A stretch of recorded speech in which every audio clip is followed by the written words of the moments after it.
말씀해 보면은 우리가 예배 드리는 우리 성도님들이 바로 믿음의 성도들입니다. 믿음이 있기 때문에 우리가 하나님을 지난주에는 우리가 믿는 분, 그래서 하나님에 대해서 하나님의 행하심에 또 하나님의 선하심을 제가 말씀을 드렸는데 이번 주는 우리가 말씀해 보면은 그러므로 우리가 믿음으로 의롭다 하심을 받았으니 이렇게 말씀하고 있습니다. 우리가 믿음으로 의롭게 여김을 받은 거죠. 우리가 하나님을 믿습니까? 우리 성도님은 예수 그리스도가 십자가에 나를 위해 그곳에서 곧 고난 당하셨다는 것을 믿습니까? 우리는 그런 믿음이 있다는 거예요. 그런 믿음이 있기 때문에 우리가 믿는 그분이 창조주이시고 우리가 믿는 그 하나님이 온 우주 만물을 통치하시는 분이시기 때문에 그 하나님을 믿고 의지하는 우리에게는 화평을 누리자 이렇게 말씀하고 있는 겁니다. 그런데 오늘 화평을 누리자 이러면은 이 두 가지 의미를 갖고 있는데 개역개정에는 누리자 이렇게 해서 권면의 의미로 사용하고 있습니다. 그런데 다른 사본이나 이 신약 성경의 그 여러 사본과 그리고 루터도 이 개념보다는 화평을 누려라 하는 선포의 개념을 가지고 있는 그 의미를 담고 있다는 거예요.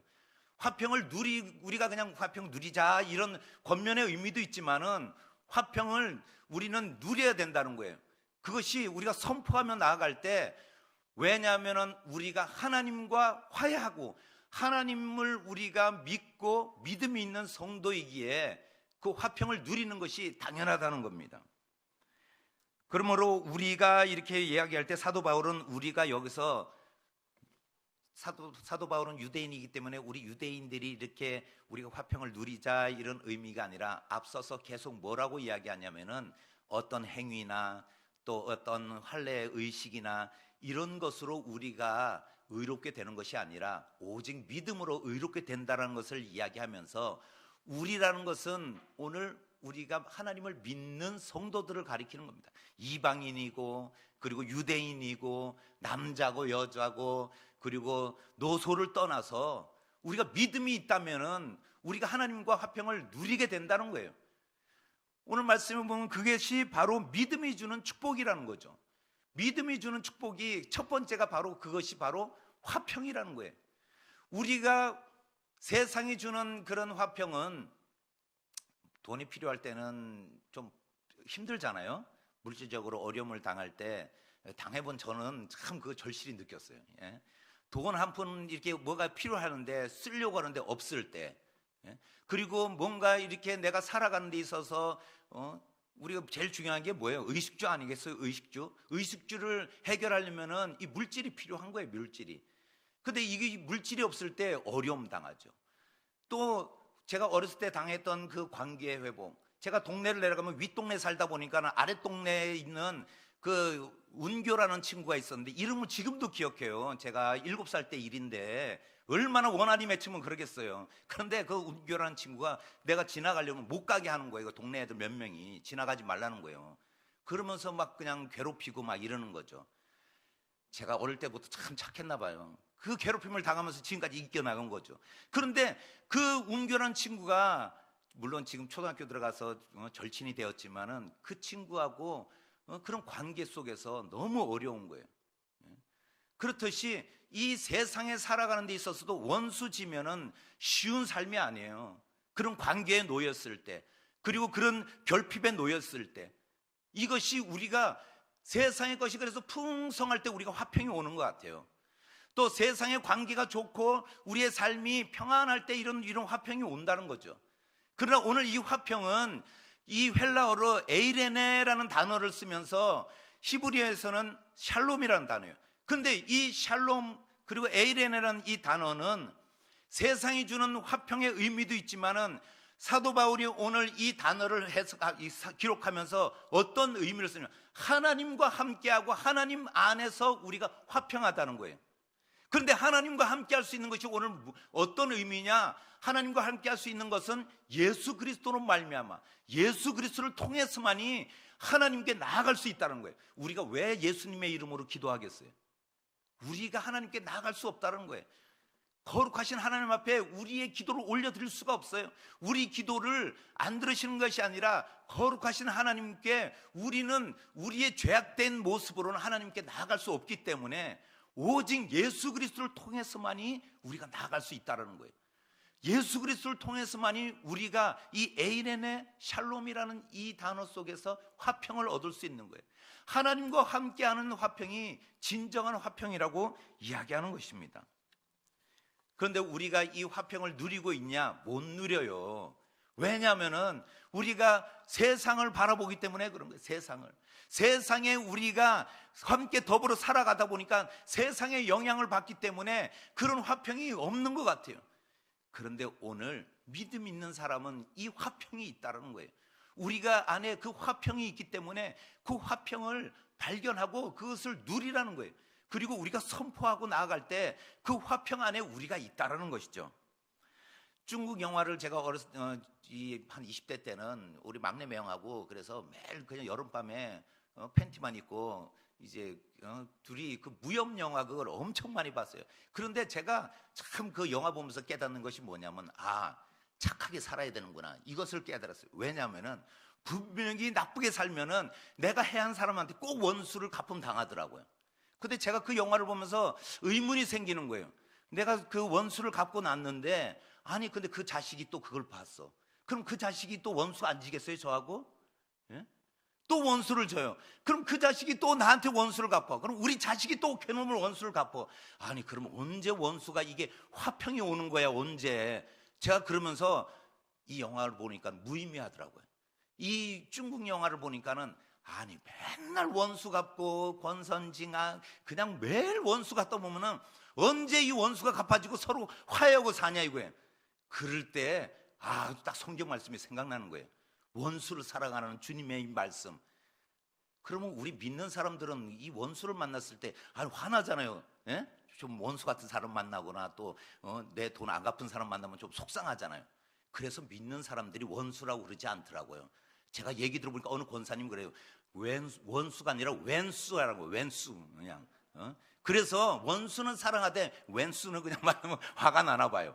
그런데 우리가 여기서 화평을 누리지 못하는 이유가 무엇이냐면은 우리가 하나님과 관계 속에 있을 때에는 그 다른 것보다도 하나님께서 내가 원수 되었을 때 하나님께서 나를 용서하시고 나를 구원하셨다라는 그 사실을 우리가 집중한다면은 내가 세상의 어떤 것과 화평하지 않겠냐는 거예요.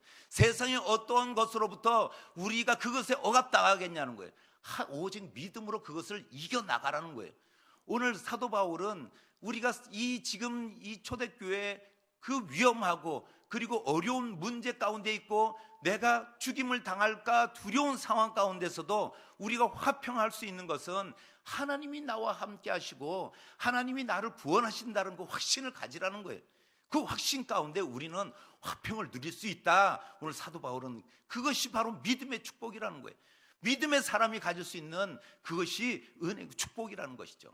두 번째는 무엇이냐면은 기쁨이라는 거예요. 2절 말씀에 또한 그로 말미암아 우리가 믿음으로 서 있는 그 은혜에 들어감을 얻었으며 하나님의 영광을 바라고 즐거워하느니라. 우리가 기쁜 일을 만났을 때는 즐거워하고 우리가 기뻐할 수 있습니다. 우리가 웃을 수 있는 일은 그냥 코미디 프로를 보거나 개그 프로를 보면서 그냥 순간적으로 웃을 수 있지만 우리가 참 기쁨 그리고 참 웃음을 얻을 수 있냐는 거예요. 그 웃음을 얻기가 쉽지 않죠. 그런데 사도 바울은 오늘 우리가 믿는 사람들에게는 그런 기쁨의 축복이 있다라는 거예요.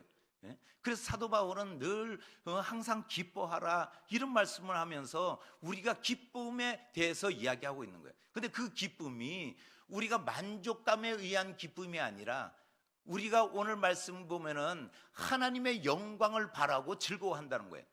여기서 중요한 것은 하나님의 영광을 바란다는 거예요. 우리가 진정한 믿음은 내 만족과 내 현실의 풍성함을 원하는 믿음이 아니라 하나님의 영광을 바라는 믿음, 하나님의 영광을 위해서 살아가는 믿음의 삶, 이것이 진정한 믿음의 사람이라는 거예요. 믿음의 길이라는 거죠. 우리의 믿음이 내 생각대로 내가 원하는 것이 딱 생기고 내 기도가 응답될 때 우리는 저렇게 우리 권사님은 응답되는 기도를 통해서 믿음이 좋구나. 나는 근데 왜 응답이 안 될까? 내 믿음이 왜 이럴까? 우리는 이렇게 생각할 때가 얼마나 많은지 모릅니다. 그러나 하나님의 영광을 바라고 즐거워한다고 그랬어요. 하나님의 영광은 하나님의 모든 것을 의미하는 겁니다. 하나님의 성품, 또 하나님의 나라, 하나님께서 나에게 허락하신 모든 그런 은혜, 이것이 하나님의 영광이에요. 나는 얼마나 하나님의 영광을 드러내며 살고 있냐는 거예요. 내가 힘들고 어려울 때, 우리는 그럴 때 하나님의 영광을 가리지 않게 해달라고 우리가 기도할 때가 있어요. 그런데 때로는 우리가 곰곰이 내 자신의 마음에 손을 얹고 생각해 볼 때, 정말 하나님의 영광을 위해서 내가 잘 살아야 되는가? 하나님의 영광을 위해서 내가 정말 잘 돼야 되는가? 우리는 그렇게 생각하지만은 그 내면 깊은 곳에 보면은 내 이기적인 생각이 있더라는 거예요. 나의 그런 내가 잘 되고 이 힘들고 어려움을 내가 당하기 싫으니까는, 그러기 때문에 하나님의 영광을 가리지 않게 해달라고 거기서 비교하고 거기다 빗대고 우리는 벗어나려고 할 때가 얼마나 많은지 모릅니다. 그렇기 때문에 우리가 하나님께서 우리에게 주시는 고난도 때로는 우리가 기쁨으로 동참해야 되는 거예요. 십자가의 고난은 우리는 부정하면서 부활은 원한다는 것은, 그것은 우리의 진정한 믿음의 길이 아니라는 것이죠. 진짜 믿음은 고난 가운데서도 우리가 기쁨으로 하나님의 영광을 위해서 우리가 살아가고 그것으로 인해 우리가 즐거워해야 된다는 것입니다. 마태복음 19장 27절 28절 말씀에, 이에 베드로가 대답하여 이르되 보소서 우리가 모든 것을 버리고 주를 따라 싸운데 그런즉 우리가 무엇을 얻으리까? 예수께서 이르시되 내가 진실로 너에게 이르노니 세상이 새롭게 되어 인자가 자기 영광의 보좌에 앉을 때 나를 따르는 너희도 12보좌에 앉아 이스라엘 12지파를 심판하리라. 요한복음 11장 25절 26절 말씀에 예수께서 이르시되 나는 부활이요 생명이니 나를 믿는 자는 죽어도 살겠고 무릇 살아서 나를 믿는 자는 영원히 죽지 아니하리니, 이것을 내가 믿느냐? 우리가 하나님의 그 영광을 위해서, 또한 하나님의 보좌에 앉을 그 하나님과의 함께할 그 시간을 우리가 잊어버리면 안 된다는 거예요. 분명한 사실은 이 땅에서의 영원한 삶이 아니기 때문에, 만일에 하나님께서 이 땅에 우리가 영원한 삶을 허락하신다면 아마 이 땅에서의 우리가 하나님을 영원히 찬양하며 즐거움에 우리가 동참할 수 있을 거예요. 그러나 죄악된 이 세상, 어두운 세상에서는 우리가 영원히 여기서 살 수 없다는 사실, 그래서 우리가 기억해야 되는 것이 하늘나라의 보좌를 기억해야 된다는 거예요.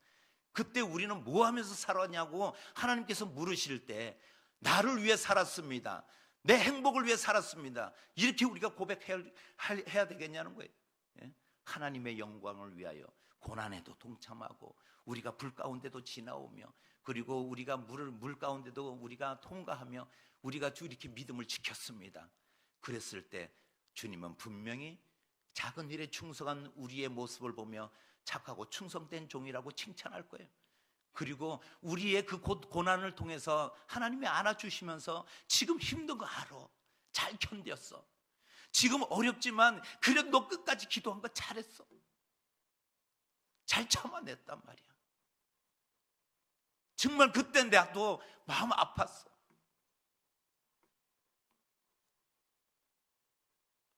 그럴 때 우리가 주님의 영광에 동참하며, 주님, 내가 힘들고 어려웠지만 그러나 끝까지 믿음으로 나아가며 우리가 하나님의 영광에 즐거워했습니다. 그래도 나 즐거웠습니다. 그래도 하나님이 주시는 자그마한 그 은혜의 단비를 내가 맞을 때마다 주님께 영광 돌리며 기뻐했던 것, 오직 하나님만이 영광 받으시고 하나님만이 나의 예배를 받으시는 분이시라는 사실을 나는 늘 기억하고 있었습니다. 이럴 때 우리 주님은 얼마나 우리를 위해서 박수 쳐주시고 응원하며, 내가 너에게 그 믿음을 요구했던 거야, 내가 너한테 그렇게 어려움을 줄 때 너가 그 기쁨에 동참할 수 있었다라고 우리 주님이 말씀하시지 않았겠어요? 어렵고 힘들지만 그러나 우리가 하나님의 영광의 기쁨에 동참하는 그런 모든 성도님 되시기를 예수님의 이름으로 축복드립니다. 마지막으로 믿음이 주는 우리의 축복이 무엇이냐? 소망이에요, 소망. 4절 말씀 우리가 한번 읽어볼까요? 시작. 인내는 연단을, 연단은 소망을 이루는 줄 알미라. 이렇게 말씀하고 있습니다. 우리가 또한 이 진정한 믿음 가운데 우리가 바라볼 수 있는 거예요. 믿음이 좋은 분들은 물론 우리는 외적으로 우리가 그 믿음을 측정할 수 없어요. 우리의 믿음이 어느 정도고 풍성한가. 그렇기 때문에 우리의 신앙생활을 하는 모습을 보고 당연히 그렇게 하는 거예요. 세상에 믿음 좋다고 하면서 세상의 행동은 어긋나 있다? 그렇지 않아요. 우리는 그것을, 성경은 우리가 다른 사람들에게 뭐 이런 물론 그건 있지만 다른 어떠한 가르침보다도 특히 도덕적으로 그것을 강조하지 않는 것은 기본이라는 거예요. 믿음의 사람은 그건 기본으로 베이스로 깔고 있기 때문에 굳이 우리가 어떻게 행동하라, 어떻게 하라, 어떤 모습으로 나아가라, 세상에 나가라, 그렇게 자세하게 이야기하고 있지 않다는 거예요. 그러면 무엇이냐? 우리가 진정한 믿음은 우리가 진정한 믿음의 모습을 볼 때 저 사람이 믿음으로 소망을 갖고 살아가고 있나, 이것을 볼 때 우리는 고난을 당할 때, 그리고 우리가 연단 가운데 있을 때 모습을 보면은 우리가 기도의 자리에 있다는 거예요. 우리가 더 예배의 자리에 있다는 거예요. 우리가 하나님을 찾는 자리에 있는 사람을 믿음의 사람이라고 이야기하는 거예요. 어려울 때 우리는 이 자리보다 돈 버는 자리, 그 문제 해결하려고 하는 자리로 떠나가는 사람들이 얼마나 많은지 몰라요. 우리가 진짜 믿음의 사람이라고 할 때는 소망을 가지고 우리가 하나님께 나아가는 사람을 믿음의 사람이며 소망을 품고 믿음으로 나아가는 사람이라고 우리가 이야기한다는 것이죠.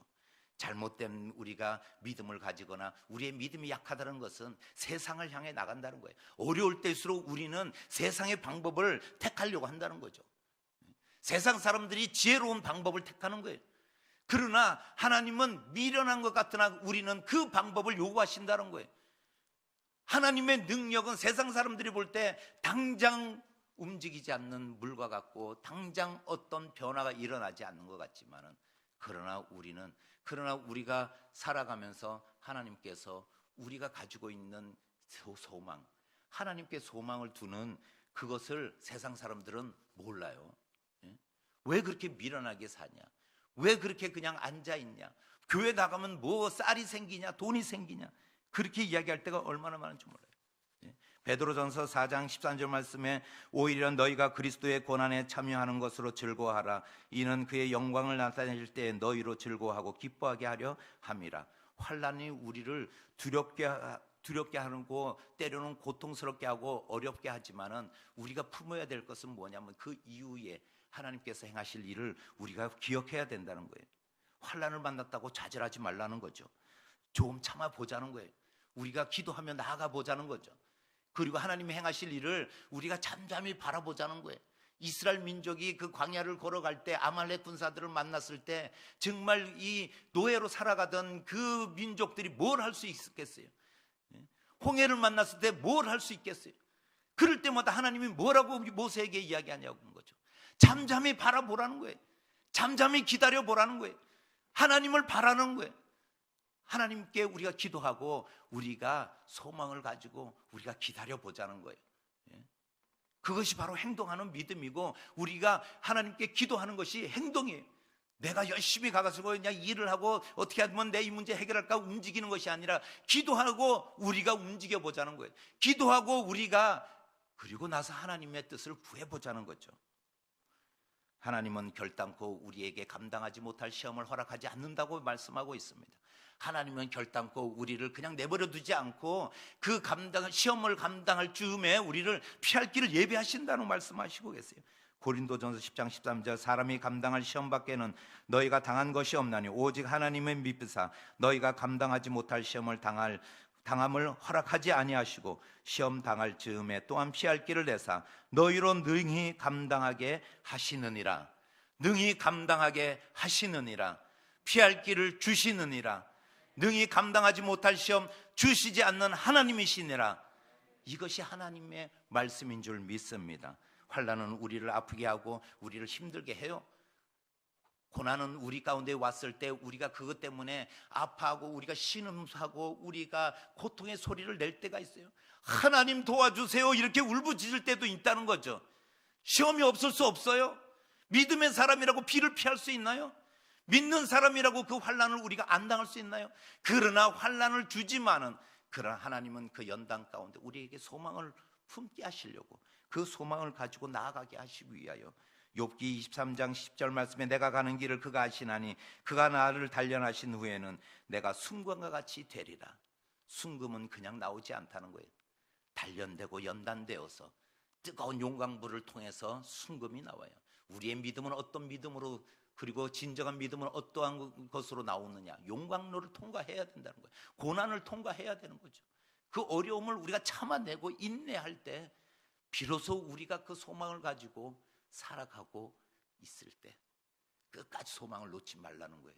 끝까지 그 소망을 품고 갈 때 하나님은 분명히 우리가 지나고 뒤를 돌아볼 때 우리의 믿음이, 우리의 삶이, 우리의 가족, 우리의 자녀들이 순금과 같이 하나님께서 귀한 믿음의 자녀로, 믿음의 가정으로, 또 하나님이 기뻐하는 가정으로 세우시는 줄 믿습니다. 이 땅의 아버지도 좋은 것을 주실 줄 알아요. 이 땅의 아버지도 자녀가 고통당할 때 마음 아파하는 것 왜 하나님이 모르시겠어요? 왜 하나님이 그 고통당하는 자녀를 보고 웃고 있으시겠어요? 아니요, 마음 아파하신다는 거예요. 그러나 참아내야 된다. 그거 통과해야지만이 정금과 같은 믿음, 그리고 순금과 같은 믿음으로 다시 태어났을 때 나의 영광에 동참하고 나의 기쁨에 통과하고 나랑 화평을 누리는 자 된다는 이야기죠. 오늘도 믿음으로 이기고 통과하는 우리 모든 성도님 되시기를 예수님의 이름으로 축복드립니다. 예수님의 이름으로 축복드립니다. 기도하시겠습니다.